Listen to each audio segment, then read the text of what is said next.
ഭീകരവാദികളെ തകർത്ത ഇന്ത്യക്ക് മറുപടി കൊടുക്കുമെന്ന് പാകിസ്ഥാൻ പറഞ്ഞിരുന്നു. ഞങ്ങൾ ഭീകരവാദ രാഷ്ട്രമല്ല എന്ന് പറഞ്ഞിരുന്നുവെങ്കിലും ഈ സകല ഭീകരവാദികളുടെ ഫ്യൂണറൽ സെറിമണിക്ക് പാകിസ്ഥാൻ പട്ടാളക്കാർ ഇവന്മാരുടെ എല്ലാം മൃതദേഹങ്ങൾ ചുമന്ന് കരഞ്ഞുകൊണ്ടു പോകുന്ന കാഴ്ച നമ്മൾ കണ്ടതാണ്.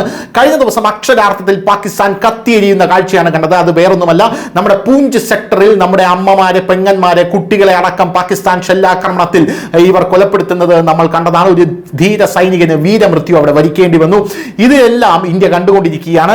പാകിസ്ഥാനിലെ കറാച്ചിയിൽ ഡ്രോണുകൾ തലങ്ങും വിലങ്ങും പായുന്ന കാഴ്ചയാണ് നമുക്ക് കാണാനായി സാധിച്ചത്. അതിന്റെ ദൃശ്യങ്ങളെല്ലാം നമ്മൾ ഇതിൽ കാണിക്കുന്നതാണ്. ദൃശ്യങ്ങൾ കാണിക്കാൻ പരിമിതിയുണ്ട് എങ്കിലും കാണിക്കാൻ കഴിയുന്നത്രയും ദൃശ്യങ്ങൾ ഇതിൽ കാണിക്കുന്നതാണ്. ഡ്രോൺ ലാഹോറിലടക്കം കുതിച്ചു പായുന്ന കാഴ്ചയാണ് നമുക്ക് കാണാൻ സാധിച്ചത്. വമ്പൻ സ്ഫോടനമാണ് ചറപറ കറാച്ചിയിലും ലാഹോറിലും അടക്കം നടന്നത്. ഒന്ന് ആലോചിക്കണം, പാകിസ്ഥാന്റെ ഏറ്റവും അധികം ഹൃദയഭാഗമാണ് ഈ കറാച്ചി, ലാഹോർ എന്നൊക്കെ പറയുന്നത്. ഇവിടെയാണ് ഇന്ത്യ വമ്പൻ ആക്രമണം അഴിച്ചുവിട്ടത്. അതിന്റെ ദൃശ്യങ്ങൾ സമൂഹ മാധ്യമങ്ങളിൽ ഇപ്പോൾ ട്രെൻഡിങ്ങിലാണ്. ലാഹോർ, സിന്ധ്, കറാച്ചി, റാവൽപിണ്ടി എയർപോർട്ടിനടുത്ത് മിലിറ്ററി എസ്റ്റാബ്ലിഷ്മെന്റുകളിലെല്ലാം ഇന്ത്യൻ ഡ്രോണുകൾ ചീറിപ്പായുന്ന കാഴ്ചയാണ് നമുക്ക് കാണാനായിട്ട് സാധിച്ചത്. വോൾട്ടൺ എയർഫീൽഡിന്റെ അടുത്തുപോലും ഡ്രോൺ വന്ന് വീഴുന്ന കാഴ്ചയാണ് കാണാനായിട്ട് സാധിച്ചത്. ഇത് വമ്പൻ തിരിച്ചടിയാണ് പാകിസ്ഥാന് കൊടുത്തിരിക്കുന്നത് എന്നുള്ള കാര്യത്തിൽ യാതൊരുവിധ തർക്കവുമില്ല. അതിന്റെ ദൃശ്യങ്ങളെല്ലാം തന്നെ ഇപ്പോൾ പുറത്തു വന്നിട്ടുണ്ട്. 4ാമത്തെ ഡ്രോൺ അറ്റാക്ക് ലാഹോറിൽ നടന്നതിന്റെ ദൃശ്യങ്ങളെല്ലാം പുറത്തു വന്നിട്ടുണ്ട്. അതായത് ഒരു ഡ്രോൺ അറ്റാക്ക് മാത്രമല്ല, ഒന്നിന് പിറകെ ഒന്നായി ഡ്രോൺ അറ്റാക്കാണ് കാണാൻ സാധിച്ചത്.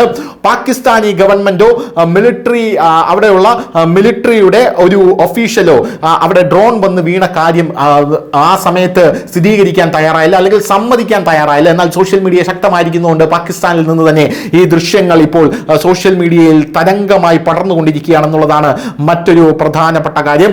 വലിയ രീതിയിലുള്ള ഡ്രോൺ ആക്രമണം പാകിസ്ഥാനിൽ നടന്നതിന് പിന്നാലെ റാവൽപിണ്ടിയിലെ സ്റ്റേഡിയം അടിച്ച് തകർക്കുന്ന കാഴ്ചയാണ് നമുക്ക് കാണാനായിട്ട് സാധിച്ചത്. ഓപ്പറേഷൻ സിന്ദൂർ കൊണ്ട് നീയൊന്നും പഠിച്ചില്ലെങ്കിൽ ഇനി ഓപ്പറേഷൻ തന്തൂർ ആയിരിക്കുമെന്ന് ഇന്ത്യയിലെ ട്രോളന്മാർ പറഞ്ഞത് വെറുതെ അല്ല. തന്തൂറാക്കി മാറ്റും ഇന്ത്യയിലെ പട്ടാളം നിന്നെയൊക്കെ എന്നതിന്റെ കൃത്യമായിട്ടുള്ള സൂചനയാണ് ഇന്ത്യൻ സൈന്യം പാകിസ്ഥാന് കൊടുത്തിരിക്കുന്നത് എന്നുള്ളതാണ് ഇതിൽ നിന്ന് മനസ്സിലാക്കാൻ നമുക്ക് സാധിക്കുന്നത്. അതിന്റെ ദൃശ്യങ്ങളാണ് ഇപ്പോൾ പുറത്തു വന്നിരിക്കുന്നത്. ഈ ഡ്രോൺ ആക്രമണം കറാച്ചിയിലും ലാഹോറിലും സിയാൽകോട്ടിലും റാവൽപിണ്ടിയിലും ഒക്കെ നടന്നപ്പോൾ വലിയ രീതിയിലുള്ള എയർ സ്ട്രൈക്കുകൾ കോട്ട്ലി ടെറർ ക്യാമ്പിലും പാകിസ്ഥാൻ ഒക്കുപ്പൈഡ് ജമ്മു കശ്മീരിലും നടന്നു എന്നുള്ളതാണ് മറ്റൊരു പ്രധാനപ്പെട്ട കാര്യം. അതിന്റെ ദൃശ്യങ്ങൾ പുറത്തു വരുന്നുണ്ട്.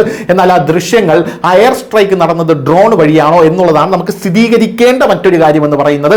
എന്ത് തന്നെയായിരുന്നാലും വമ്പൻ ആക്രമണമാണ് ഇന്ത്യ അഴിച്ചുവിട്ടുകൊണ്ടിരിക്കുന്നത്.